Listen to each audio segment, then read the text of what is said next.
شي واحد يشرح ليا كيفاش الجمهور الرجا كيفكر. كيفاش هذا الجمهور هذا بغيتي يساند فرقته، كيفاش هذا الجمهور هذا باغي يربح اي مقابله. انت ماك عندك مانشستر ولا شنو عندك؟ راه فريق عادي في البطوله وطنيه جاب 70,000 لاعب.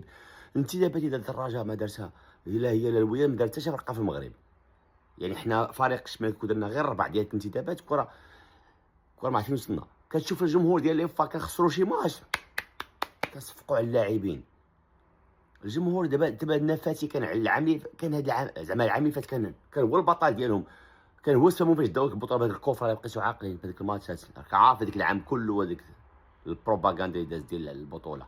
مي هذا العام هذا عاد ولا عسكري ولا الرباط وهادي خويا انت جبتيها في راسك. غادي واحد الفرقه كتعرف الجمهور ديالها راه ما عندهمش واحد، عندهم طريق وحده هي الربح. ما كيامنوش بشي روح رياضيه ولا التعادل ولا الخساره. وكون كان غير عندهم الباحره اتحاد يعقوب المنصور قراتهم كره القدم، يعني حي في مدينه الرباط قراهم كره القدم كان عيربحوا.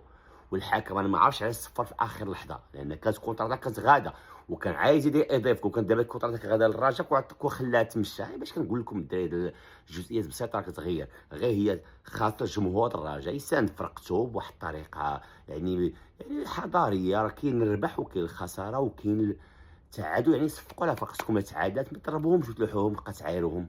يعني عيب اصاحبي، هادشي بغيت نقول لكم انا. يعني خاص الجمهور ديال العقليه ديال الجمهور فريق الرجاء تغير. تحياتي.